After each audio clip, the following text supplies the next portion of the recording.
Shalom, selamat sore Bapak Ibu Saudara sekalian yang dikasihi dan diberkati Tuhan.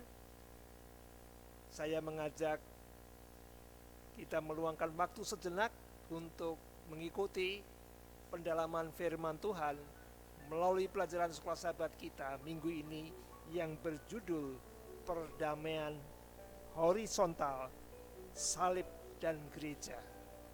Mari kita tunduk kepala sejenak. Maha besar Tuhan Allah kami dalam sorga, segala hormat dan syukur kami naikkan kepadamu Tuhan untuk kasih pemeliharaan Tuhan, sehingga pada sore hari ini kami boleh datang untuk mendengarkan pendalaman firman Tuhan di dalam pelajaran sekolah sahabat kami minggu ini. Kiranya dengan pertolongan Roh Suci kami boleh mengerti dan juga mempraktekkan dalam kehidupan kami. Memberkati kami semua Tuhan, dan mohon ampun dosa kami.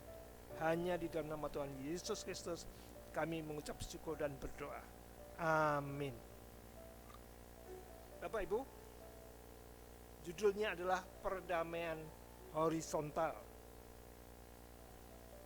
Perdamaian, semua ingin merasakan damai di dalam hidupnya. Perdamaian horizontal adalah kerukunan antar sesama manusia. Apa artinya? Apa alatnya untuk mempersatukan sebagai umat Tuhan? Yaitu dikatakan salib dan gereja. Kita sebagai warga negara Indonesia, bangsa Indonesia, patut bersyukur dan berbangga kepada Tuhan Yang Maha Esa, meskipun negara kita itu terdiri dari banyak pulau, banyak suku, banyak agama, banyak kelompok, banyak budaya, adat dan sebagainya, namun tetap bersatu di dalam negara kesatuan Republik Indonesia. Namun tidak dipungkiri bahwa sekalipun kita di dalam negara kesatuan Republik Indonesia, tetap ada perbedaan-perbedaan, pertentangan-pertentangan, perselisihan, bahkan sampai intoleran. Tetapi bersyukur, dasar negara kita, Pancasila dan Undang-Undang Dasar 45 mempersatukan kita, juga simbol kesatuan yaitu Bhinneka Tunggal Ika. Berkaca kepada sejarah Alkitab, Allah telah memilih satu bangsa, bangsa Israel, sebagai umat pilihan dengan rencana akan membawa orang-orang mengenal kebenaran, mengenal Allah pencipta alam semesta. Namun mereka gagal. Mereka tidak setia. Mereka bahkan ikut-ikut bangsa kafir di dalam penyembahan berhala. Dan itu masih berlanjut sampai kepada keturunan mereka, yaitu bangsa Yahudi. Bangsa Yahudi adalah umat yang mementingkan hukum-hukum Musa. Mereka merasa bahwa keselamatan adalah melalui perbuatan. Selama kita berbuat baik menurut perintah-perintah Allah, maka akan mendapat kerajaan sorga. Dan itu membuat mereka sombong. Mereka merasa istimewa dan merendahkan bangsa lain non-Yahudi tidak masuk surga. Sayangnya mereka tidak mau menerima Yesus sebagai juru selamat. Padahal satu-satunya jalan keselamatan adalah melalui Yesus Kristus.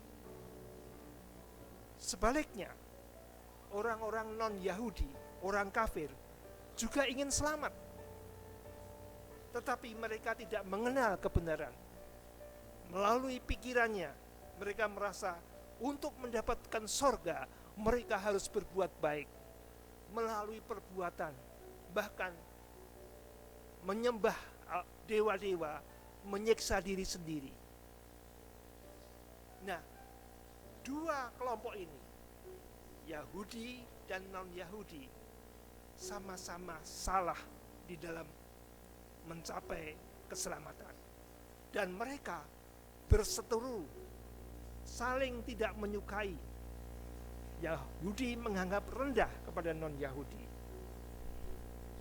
Nah, puji Tuhan, melalui Rasul Paulus, dia telah mengabarkan Injil di kota Efesus dan mendapat pengikut, baik Yahudi maupun non-Yahudi. Nah, mereka yang dulunya berseteru dibawa oleh Rasul Paulus untuk mengenal Yesus Kristus, untuk mempercayai keselamatan adalah kasih karunia, anugerah. Nah, mereka bukan hanya secara teori untuk mempercayai Yesus, mereka menghidupkan kehidupan Yesus dalam diri mereka. Mereka mencontoh tabiat Yesus, sehingga dua kelompok yang berseteru itu sama-sama mengikuti tabiat Yesus. Apakah tabiat Yesus itu? Kita bisa baca di dalam 1 Korintus 13 ayat 4 dan seterusnya. Kita bisa baca di rumah. Tabiat Yesus ialah kasih. Kasih itu sabar. Kasih itu murah hati. Kasih itu tidak cemburu, iri dan sebagainya, dan tidak sombong dan seterusnya. Dua kelompok yang dulu berseteru mempraktekkan kehidupan mereka. Maka mereka yang berseteru bisa mengadakan perdamaian horizontal melalui salib atau melalui Yesus Kristus. Dikatakan di sana di dalam Efesus 2 ayat 8. Efesus 2 ayat 8. Sebab karena kasih karunia kamu diselamatkan oleh iman, itu bukan hasil usahamu tetapi pemberian Allah. Dulu mereka merasa yakin selamat oleh usaha perbuatan, tapi diajarkan oleh Rasul Paulus, kita diselamatkan oleh kasih karunia, bukan usaha kita. Kemudian di dalam Efesus 2 ayat 16, 2 Efesus 2 ayat 16, dan untuk memperdamaikan keduanya di dalam satu tubuh dengan Allah oleh salib, dengan melenyapkan perseteruan pada salib itu.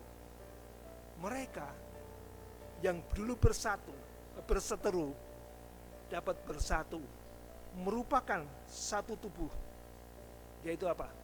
Bait Kudus. Mereka percaya kepada Yesus sebagai juru selamat, dan mereka tergabung di dalam Bait Kudus ataupun satu tubuh, yaitu gereja. Di dalam gereja mereka adalah anggota-anggota tubuh, saling melengkapi, saling melayani. Itulah sehingga mereka menjadi berdamai secara horizontal dengan dasar salib dan gereja. Saudaraku, mungkin di dalam kehidupan kita, di dalam masyarakat, di dalam kelompok, mungkin di dalam pekerjaan di sekolah kita, mengalami perbedaan, pertentangan untuk mengatasi hal itu. Contohlah pelajaran melalui Rasul Paulus, bahwa dengan salib kita menghidupkan tabiat Yesus. Kita hadapi pertentangan dengan kesabaran, dengan murah hati, mau mengampuni. Kalau kita lakukan itu, kita mendukung negara kita, negara kesatuan Republik Indonesia. Tuhan memberkati kita.